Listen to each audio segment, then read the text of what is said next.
ഇപ്പോൾ ചില സിനിമകളൊക്കെ വരുന്നുണ്ട് ഇതിനെ സപ്പോർട്ട്, ഇതിനെ ഐ മീൻ നിങ്ങളെ ആക്സെപ്റ്റ് ചെയ്തുകൊണ്ട് അതിനെ സപ്പോർട്ട് ചെയ്തുകൊണ്ട് ഇത്തരത്തിലുള്ള സിനിമ നമ്മുടെ സമൂഹത്തിനെ വളരെയധികം ഇൻഫ്ലുവൻസ് ചെയ്യും. അതൊരു ഫാക്റ്റാണ്. സിനിമയിലെ നല്ലതും സിനിമയിലെ ചീത്തയും ഇതെല്ലാം നമ്മൾ കാണുന്നുണ്ട്. മനുഷ്യന്റെ സ്വഭാവം വെച്ച് നല്ലത് നോക്കി ഒരാൾ നല്ലതായിട്ടിരിക്കുന്നത് കാണുമ്പോൾ നല്ലതിനെ ഇത് ആക്സെപ്റ്റ് ചെയ്യുന്നതിനെക്കാട്ടിലും തെറ്റുകൾ കാണുമ്പോൾ തെറ്റിലേക്ക് വഴുതി പോവുക എന്നുള്ളതാണ് മനുഷ്യന്റെ ഒരു ഒരു നേച്ചർ എന്നുള്ളത്. എന്നാൽ ഇത്തരത്തിലുള്ളത് കാണുമ്പോൾ പോലും നിങ്ങൾക്ക് സപ്പോർട്ടീവായിട്ട്, കമ്മ്യൂണിറ്റിക്ക് സപ്പോർട്ടീവായിട്ട് ഇനിയുള്ള ഫ്യൂച്ചർ വരും അങ്ങനെ ഒന്നും ഒരിക്കലും തോന്നുന്നില്ലേ? ഒക്കെ പിന്നിലോട്ടോ. ലൈക്ക് ഇപ്പൊ സൂക്ഷ്മദർശിനി എന്നുള്ള മൂവി കണ്ടായിരുന്നു. അതെ, അതില് ലാസ്റ്റ് 2 ലെസ്ബിയൻ കപ്പിളിനെ ആസിഡ് വെച്ച് കൊല്ലണതാണ്. അപ്പം ആ മൂവിയിലെ അവസാനം അവർ ഉദ്ദേശിക്കുന്ന തീം എന്താണെന്ന് വെച്ച് കഴിഞ്ഞാൽ ഇത് തെറ്റാണ്, അവരെല്ലാം അറസ്റ്റ് ചെയ്ത് പോലീസ് കൊണ്ടുപോകുന്നു എന്നുള്ളതാണ്. പക്ഷെ ഇൻസ്റ്റയിൽ അതെങ്ങനെയാ സെലിബ്രേറ്റ് ചെയ്യപ്പെട്ടതെന്നറിയോ? ആ അമ്മച്ചി പറയുന്നുണ്ട് അവളെ കൊന്നേക്കടാന്ന് പറയുന്നുണ്ട്. അത് പ്രൊജക്ട് ചെയ്ത് അമ്മച്ചിക്ക് കയ്യടിയാണ് ഇൻസ്റ്റയിൽ വരുന്നത്. ആൻഡ് ഇതേ ഷോയിൽ ഉണ്ടായിരുന്ന ബിഗ് ബോസിലെ ഒരു കണ്ടസ്റ്റന്റ് വാസ് സെലിബ്രേറ്റിംഗ് ഇറ്റ്. അമ്മച്ചി റോക്സ് എന്ന് പറഞ്ഞ് കമന്റ് ഇട്ട് അതിന്റെ അടിയിൽ സോ ആ മൂവി ഉണ്ടാക്കിയതിന്റെ മെയിൻ ലക്ഷ്യത്തിന്റെ നേരെ ഓപ്പോസിറ്റ് രീതിയിലാണ് ഇപ്പോഴത്തെ ആൾക്കാർ അത് സെലിബ്രേറ്റ്. സോ എന്ത് ചെയ്താലും എനിക്കൊരു ഹോപ്പ് ഇല്ല. തമിഴിലൊരു മൂവി, ഈയിടെ ഒരു മൂവി റിലീസ് ചെയ്തു, കാതലിക്ക് നേരമില്ലേ. അതിനകത്ത് ഇങ്ങനെ ഗേ ഇതിലാണ് കാണിക്കുന്നത്. നമ്മുടെ വിനയ് ആണ് അതിൽ ആക്ട് ചെയ്തിരിക്കുന്നത്. പിന്നെ ജയം രവി, നമ്മുടെ സീരിയലിലുള്ള ഒരു ആക്ടർ എങ്ങടായിരുന്നില്ലേ? ഇല്ല ഇല്ല ഇല്ല ഇല്ല, ജയം രവി നിത്യമേനനാണ് മെയിൻ ലീഡ് ചെയ്യുന്നത്. അതിനകത്ത് ജയം രവിയുടെ ഫ്രണ്ട് ആയിട്ടാണ് വിനയ് ചെയ്തിരിക്കുന്നത്.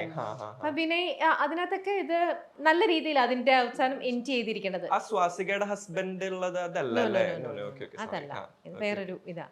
ഓക്കെ, അപ്പൊ എന്തായാലും സിനിമയെ അധികം നമ്മുടെ സമൂഹത്തിലേക്ക് സിനിമയിൽ നല്ലപോലെ ഇപ്പൊ കാതൽ എന്നുള്ള മൂവി വന്നു. പക്ഷെ അതെത്ര പേര് അതിനെ കുറിച്ചൊരു സോഷ്യൽ മീഡിയയിൽ ഡിസ്കഷൻ ഉണ്ടായിരുന്നു, ഒബ്വിയസ്ലി ഉണ്ടായിരുന്നു. പക്ഷെ സ്റ്റിൽ എല്ലാത്തിന്റെയും നെഗറ്റീവ് വശമാണ് കൂടുതൽ പ്രൊജക്ട് ആവുന്നത്. ഓക്കെ, കാതൽ മൂവിയിലും വളരെ മനോഹരമായിട്ടാണ് അത് മനസ്സിലാക്കി കൊടുത്ത മൂവിയാണ്. അതെ, ഇങ്ങനെയുള്ള ആൾക്കാർ നമ്മുടെ സമൂഹത്തിലുണ്ട്. വളരെ നല്ലൊരു മെസ്സേജ്, ബ്യൂട്ടിഫുള്ളി, അതും വളരെ അത് മമ്മൂക്ക തന്നെ ചെയ്തത് കൊണ്ട് അതിന്റെ ഉത്തരവാദിത്വം അല്ലെങ്കിൽ ആ റോള് ആ ഒരു കംപ്ലീറ്റ് അതിന്റെ ഒരു സീരിയസ്നെസ് ആയിക്കോട്ടെ എല്ലാം കറക്റ്റ് ആയിട്ടത് അവർക്കത് ചെയ്യാൻ പറ്റി. അതുപോലെ തന്നെ നിവിൻ പോളിയുടെ ഒരു മൂവി ഉണ്ടായിരുന്നല്ലോ, ഒരു മൂത്തോൻ. അത് എന്ത് ബ്യൂട്ടിഫുൾ ആയിട്ടാണ് അത് പിക്ചർ ചെയ്തിരിക്കുന്നത്. പക്ഷെ ആ മൂവി അത്ര ഇത് വന്നില്ല, റോഷനും നിവിനും ആയിട്ടുള്ള അടിപൊളി മൂവിയാണ്. പക്ഷെ അതൊന്നും ഡിസ്കസ് ചെയ്യപ്പെടുന്നില്ല. പക്ഷെ സൂക്ഷ്മദർശിനിയിലെ അമ്മച്ചീനെ ഡിസ്കസ് ചെയ്യപ്പെടുന്നു. ഓ, ആ മൂവിനെ കുറിച്ച് വിനീത് ശ്രീനിവാസന്റെ ഒരു മൂവി ഞാനും അമ്മയും മോനും കൂടി കാണാൻ പോയി. ഞങ്ങൾ പകുതിക്ക് ശേഷം ഞാൻ ഇറങ്ങി പോന്നു. ഞാൻ പറഞ്ഞു ഞാൻ ഇനി ഇരിക്കില്ല, ഞാൻ പോവാണ് പറഞ്ഞു. എന്താ മൂവിയുടെ പേര്? എനിക്ക് ഓർമ്മയില്ല, ഇപ്പൊ വന്നില്ലേ എന്തോ കുറെ കല്യാണം എന്നൊക്കെ പറഞ്ഞിട്ട് ഒരു ജാതി ജാതകം. എന്താ അപരാധമാണ് എന്താന്ന് വെച്ചാൽ അതില് ഈ സോഷ്യൽ മീഡിയയിൽ നമ്മൾ ഇടുന്ന കമന്റ്സ് ഉണ്ടല്ലോ, അത് തന്നെ പച്ചക്ക് ഇങ്ങനെ പറഞ്ഞുകൊണ്ടിരിക്കുകയാണ്. ഇവനെ കാണുമ്പോ ആ പേരാണ് വിളിക്കുന്നത്. മലയാളത്തിൽ ഒരു പേര് പറയും, ആ പേര് തന്നെ ഇവരിങ്ങനെ റിപ്പീറ്റ് ചെയ്തോണ്ടിരിക്കുകയാണ്. എന്നിട്ട് എന്താ അത്രയും എത്ര മോശം തീമായിരുന്നു എന്നറിയോ? ഞാൻ പറഞ്ഞു ഞാൻ ഇരിക്കില്ല, ഞാൻ പോവാണെന്ന് പറഞ്ഞു. ഞാൻ പോന്നു. എന്റെ അമ്മയ്ക്ക് പോലും വിഷമായി.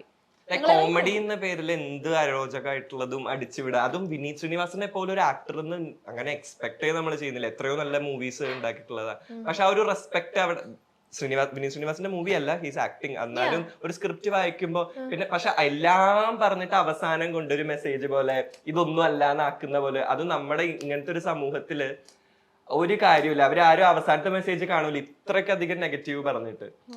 അവര് മനസ്സിൽ വിചാരിച്ചിട്ടുണ്ടാവും ഇത് ഒരു മെസ്സേജ് കൊടുക്കാന്ന്, പക്ഷെ അതല്ല അവരുടെ മനസ്സിൽ ശരിക്കും അതല്ല നടന്നത്. ഒരു ക്യാരക്ടർ ഉണ്ട്, ഒരു പെണ്ണിന്റെ ക്യാരക്ടർ, ഒരു ലെസ്ബിയൻ പോലെ ഒരു ക്യാരക്ടർ ഉണ്ട്.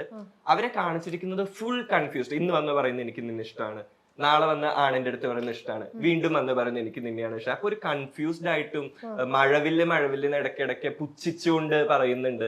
മഴവിൽ റെയിൻബോ എന്ന് പറയുന്നത് ആക്ച്വലി ഒരു പ്രൈഡ് ഒരു ഫ്ലാഗ് ആണ്. അതിനെ അവർക്ക് മഴവില്ല് എന്ന് പറഞ്ഞുകൊണ്ട് പുച്ഛിച്ചിട്ട് എന്തിനാ പറയുന്നത് എനിക്ക് മനസ്സിലായിട്ടില്ല. അതും വിനീത് ശ്രീനിവാസനെ പോലെ ഇത്ര വലിയൊരു ആക്ടർ. സോ എല്ലാം കൊണ്ടും അടിപൊളിയാണ്. ഞാൻ അവരുടെ ഒരു ഇൻസ്റ്റാഗ്രാം പേജിൽ ഞാൻ നല്ല കമന്റ്സ് ഇട്ട് കൊടുത്തിട്ടുണ്ടായിരുന്നു. ഓ ചേച്ചി അതിന് കമന്റ് ചെയ്തു? ഞാൻ എന്നെ പിടിച്ചു വെച്ചിരിക്കുകയാണ്. ഞാൻ അതിനുവേണ്ടി ഒരു ഫേക്ക് ഐഡി ഉണ്ടാക്കിയിട്ടുണ്ട്. അതെന്താ ചേച്ചി ഫേക്ക് ഐഡി ഉണ്ടാക്കുന്നത്? അതെന്താന്ന് വെച്ചാല് ഫേക്ക് ഐഡി അല്ലെങ്കിൽ ഇവനെ ബാധിക്കും. അത് ഇനിയിപ്പോ ഞാൻ എന്തെങ്കിലും ഇട്ട് കഴിഞ്ഞാല് പിന്നെ നമ്മൾ അത് നോക്കിയിരിക്കുന്ന കുറച്ച് അതിൽ ആൾക്കാരുണ്ട്. ഏറ്റവും തമാശ എന്താണെന്ന് വെച്ച് കഴിഞ്ഞാൽ അമ്മ വന്ന് കമന്റ് ഇടുന്നത് ലൈക്ക് കറക്റ്റ് പ്രോപ്പർ ആയിട്ട് ഈ മൂവിയിൽ ഇങ്ങനെ ഒരു കാര്യം പറഞ്ഞത് മോശമായി എന്ന് പറഞ്ഞത് ഇട്ട് കഴിഞ്ഞാൽ അതിന് റിപ്ലൈ വരുന്നത് പോടി മറ്റവളെ നീ ആരടി ഇവർക്ക് വാലിഡ് ആയിട്ടുള്ള ഒരു പോയിന്റ് ഇല്ല, ഒരു 10 തെറി മാത്രമായിരിക്കും റിപ്ലൈ വരുന്നത്. പക്ഷെ ഇത് നല്ലൊരു പേജ് ആയിരുന്നു ഇവരുടെ. നല്ലൊരു പേജിലാണ് ഒരു സ്ത്രീ നല്ലതാണ് ഇട്ടിരിക്കുന്നത്, ഈ മൂവി ബാൻ ചെയ്യണം എന്ന് പറഞ്ഞിട്ട് ഇവരുടെ തന്നെ കമ്മ്യൂണിറ്റിയിൽ പെട്ട ആരുടെയോ ആണ് ആ പേജ്. ഞാൻ അതിൽ കയറി അതിനെ സപ്പോർട്ട് ചെയ്ത് വളരെ മനോഹരമായിട്ട് ഇത്ര ഒരു പേജ് എഴുതി കൊടുത്തു ഞാൻ. അപ്പൊ അതിന് 2 ദിവസം ഫൈറ്റ് ആയിരുന്നു അതില്. അതിന്റെ ഒരാള് പിന്നെ ഇടും, അവര് പറയുന്നത് ഇവരൊക്കെ വന്ന എന്താണ് ട്രെയിനിൽ വന്നിട്ട് പൈസ തട്ടിച്ചു കൊണ്ടുപോകുന്ന ആൾക്കാരല്ലേ. അപ്പൊ ഞാൻ പറഞ്ഞു 1976 ട്രെയിനിൽ നിന്ന് നിങ്ങൾ ഇതുവരെ ഇപ്പോഴും ട്രെയിനിൽ അങ്ങനെ ചെയ്യുന്നവരുണ്ട്, ബട്ട് അതിന്റെ അർത്ഥം എല്ലാവരും അങ്ങനെയാണെന്നാണോ? മനുഷ്യരിലും നല്ലതും ചീത്തയും ഇല്ലേ? ഓബ്വിയസ്ലി.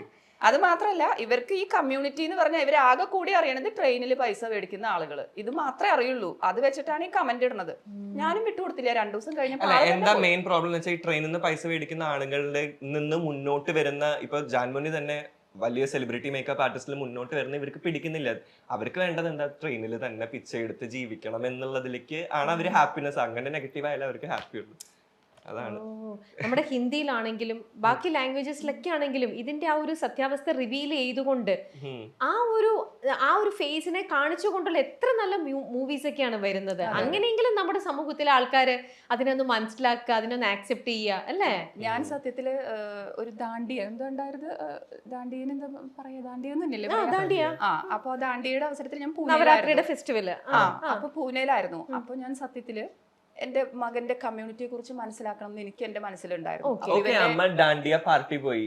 അതായത് ഇവരുടെ കമ്മ്യൂണിറ്റിയിലെ ഒരു കുട്ടിയായിട്ട് ഞാൻ സംസാരിച്ച് ദാണ്ടിയ നൈറ്റ് ഞാനും മോളും കൂടി സെലിബ്രേറ്റ് ചെയ്യാൻ പോയത് ഇവരുടെ കമ്മ്യൂണിറ്റിയിലാണ്, ഗേ കമ്മ്യൂണിറ്റി മാത്രം. എന്നിട്ട് അവിടെയാണ് ഞാൻ നൈറ്റ് സ്പെൻഡ് ചെയ്ത്. നൈറ്റ് ഫുള്ള് അല്ല, ഒരു 2:30 വരെ അവിടെ ഭയങ്കര ദാണ്ടിയും ഡാൻസും ഒക്കെ ഉണ്ടായിരുന്നു. ഇത്ര സന്തോഷം, ഫുൾ ഇങ്ങനത്തെ കുട്ടികളാണ് ഇവരെല്ലാവരും. ഭയങ്കര ഹാപ്പി ആയിട്ട് അവിടെ ഡാൻസും പാട്ടും. ഞാൻ എവിടെയും സെലിബ്രേറ്റ് ചെയ്യാൻ പോയില്ല, ഞാൻ അവരുടെ ഒപ്പം. ഇവൻ പോലും പിന്നീടാണ് അറിഞ്ഞത്. ഞാൻ അവിടെ പോയി എന്റെ കുട്ടിയുടെ അവസ്ഥ എന്താന്നുള്ളത് എനിക്കറിയണ്ടേ.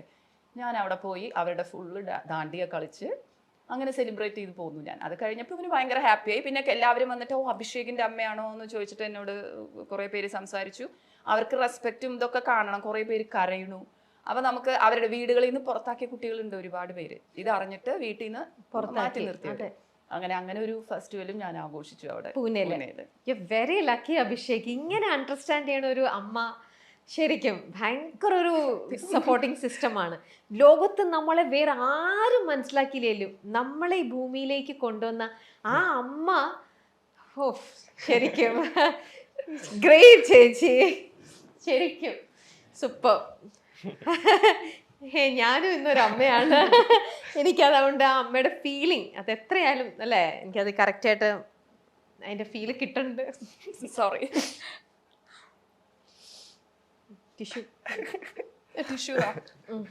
സത്യം തുറന്നു പറയാനായിട്ടൊക്കെ ശരിക്കും ഇത്രയും നമ്മൾ കഷ്ടപ്പെടണോ? അതെ, അതാണ്. പക്ഷെ നമ്മൾ ആരെയും ഉപദ്രവിക്കുന്നില്ല, ആരെയും ഹാം ചെയ്യുന്നില്ല. ഇതൊക്കെ ആ സൂപ്പർ പവറിന്റെ ഒരു ക്രിയേഷൻ ആണ്. അതിനെ മനസ്സിലാക്കാതെ ഇങ്ങനെയൊക്കെ ചെയ്യുമ്പം